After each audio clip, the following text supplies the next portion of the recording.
ลมหนาวเย็นพัดมาให้ใจคิดฮอดคิดถึงคำว้าวและอ้อมกอดที่น้องเคยให้อ้ายไว้ก่อนที่น้องจะจากไปเพื่อตามความฝันที่เจ้าตั้งใจน้องถามอ้ายว่าจะถ้าได้บอกวันนี้อ้ายมีคำตอบให้ต่อให้ดินฟ้าจะเปลี่ยนไป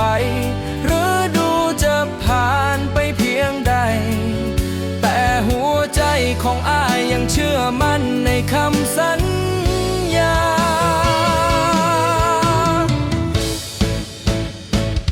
อ้ายจะถ้าน้องบอกว่าจะดนเท่าใดก็ตามจะรักษาหักของสองเฮาไว้ให้งดงามคือวันก่อนทุกค่ำคืนจะส่งใจไปอวยพรให้น้องหลับฝันดีอยู่ทางนี้บ่ต้องเป็นห่วงอ้ายจะถ้าน้องจนถึงวันที่เฮาพบกันทุกที่ที่เคยไปด้วยกันอ้ายก็ยังไปคนเดียวคือเก่าไปนั่งร้านกาแฟเก่าเพื่อคิดฮอดเรื่องราวของเฮาสองถึงจะมีไผเข้ามาว้าวจ้าแต่อ้ายก็บ่เคยสนใจเพราะทั้งหัวใจของอ้ายมันเป็นของเจ้าเพียงผู้เดียวต่อให้ดินฟ้าจะเปลี่ยนไปหรือดูจะผ่านไปเพียงใด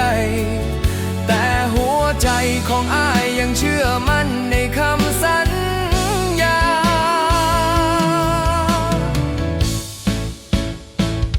อ้ายจะถ้าน้องบอกว่าจะดนเท่าใดก็ตามจะรักษาหักของสองเฮาไว้ให้งดงามคือวันก่อน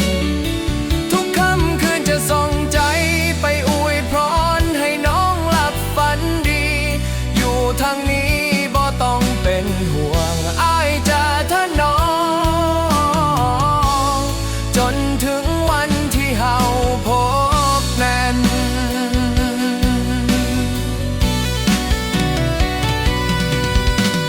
ขอเพียงน้องอย่าท้อ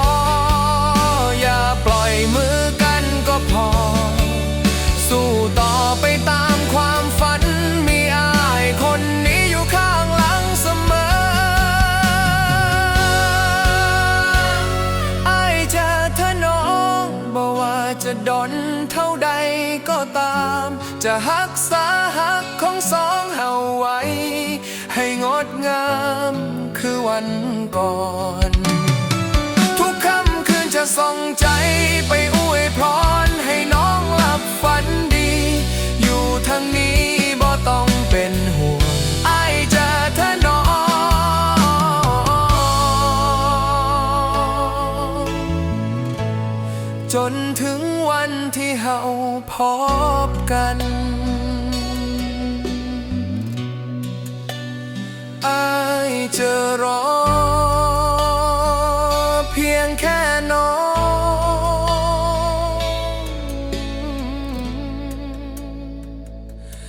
คน